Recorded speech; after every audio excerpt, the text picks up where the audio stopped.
Welcome to On the Ballot with Ballotpedia, where we take a closer look at the top political stories of the day. Ballotpedia connects people to politics by providing neutral, nonpartisan, and reliable information on our government, how it works, and where it's headed. I'm Victoria Rose, and thanks for being with us. Today, I'm joined by Molly Byrne, one of Ballotpedia's policy staff writers, to take a closer look at one of our new tools, a dashboard of the collective bargaining agreements of police unions around the country. Molly, thanks for coming on the show. Yeah, thanks for having me. I'm excited to be here. Yeah, we're excited to have you. You're our first policy team member on the show. So I figured we could give our listeners a little background on the policy team while you're here. So what do you all do? Yeah, that's great. I'm on the policy team, which has a few different coverage areas that we work on.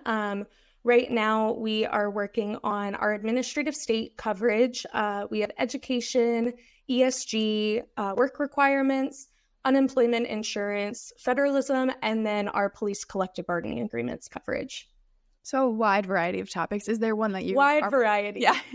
Is there one that you're particularly involved in, or is everybody kind of hands-on on everything? Yeah, so it's definitely all hands on deck, but we all kind of have our specialties a little bit. So I do a lot of work with the administrative state project. I have a lot of fun with that. And then also this police collective bargaining agreements.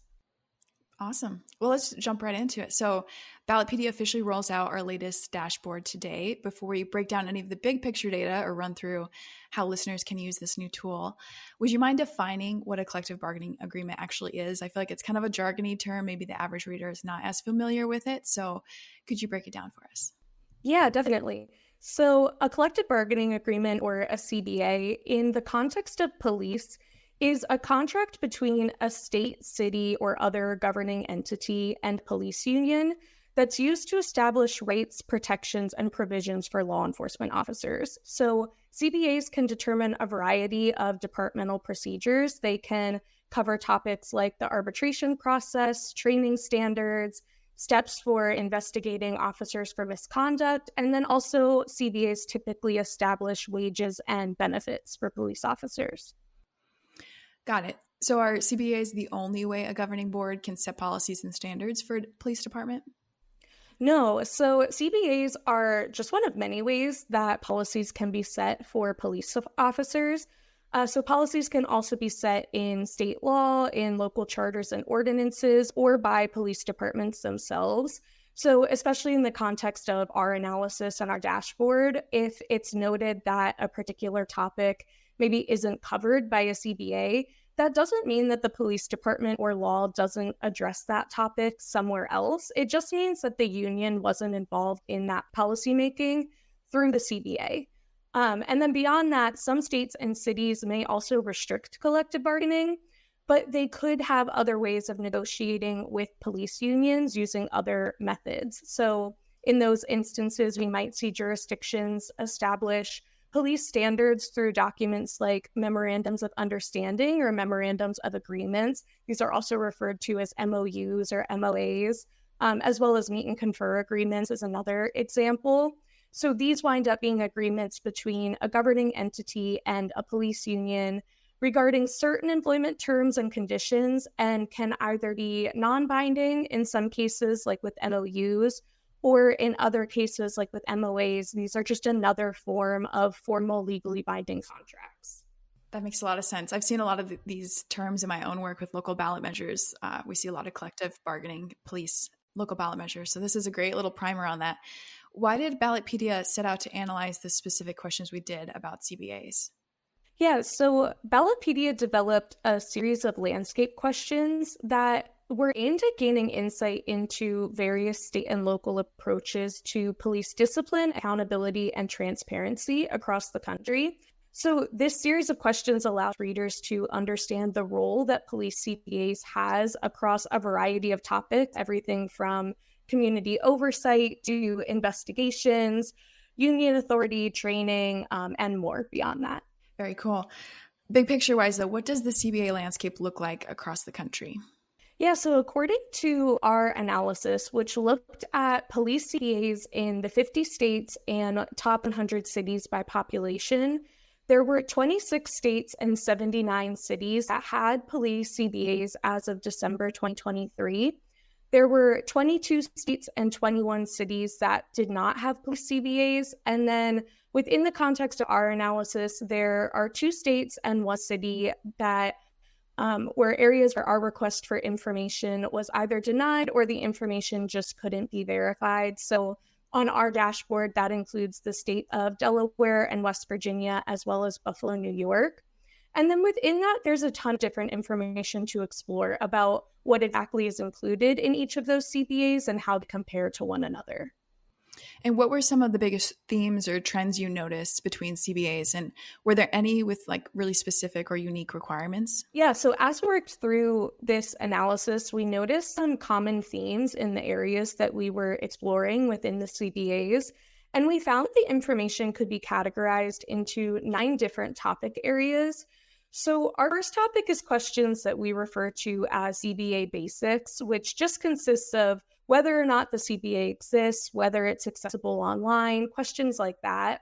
But then from there, we were able to categorize the information that we were finding within the CBAs into a few other topics, which includes discipline and accountability, legal limitations or provisions, which looks at any restrictions on collective bargaining, training and counseling, community relations and oversight, qualifications and evaluation, investigations, which covers a variety of provisions related to misconduct investigations.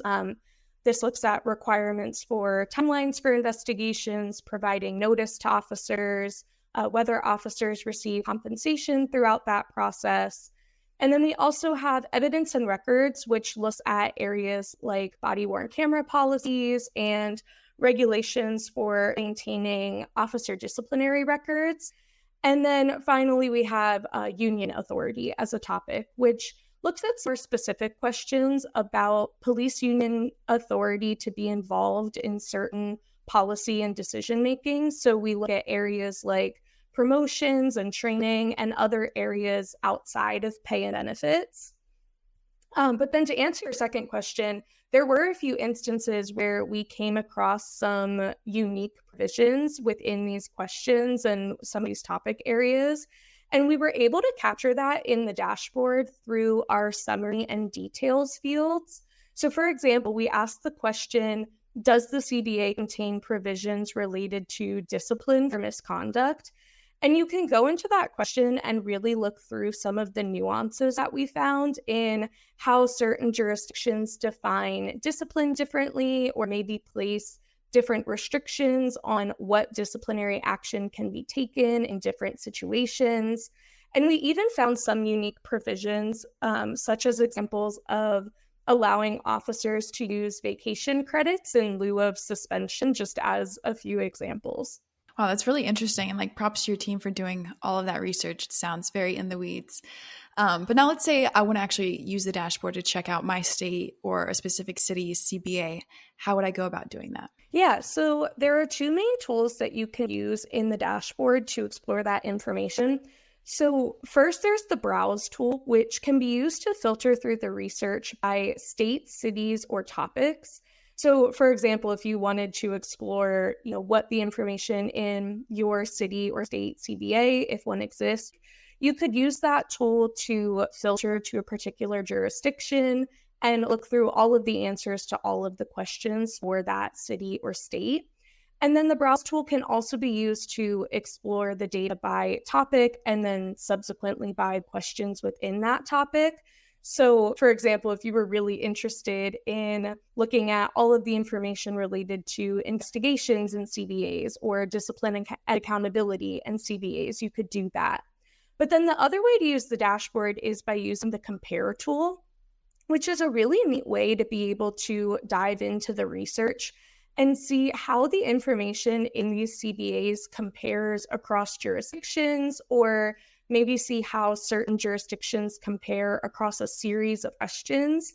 And there are other search criteria that you can add here to filter your results. So you could text search or limit your answers to only yes answers or only no answers, just as a few examples. So really, there's a lot of ways to use the dashboard to kind of start with a question like, what does the CBA in my state look like? And then find other ways to layer your search and really expand upon that and dive deeper into the information from there. Wow, that's all really interesting. And it's going to be a huge resource for our listeners. We're going to link it in our show notes for them to start using today on launch day. But yeah, that's all the questions I have for you. So thank you so much for your time and thanks for coming on the show. Yeah, thanks for having me. And for our listeners, we'll be back next week with another episode. Make sure you subscribe to On the Ballot wherever you listen to podcasts. I'm Victoria Rose, and as always, thanks for listening.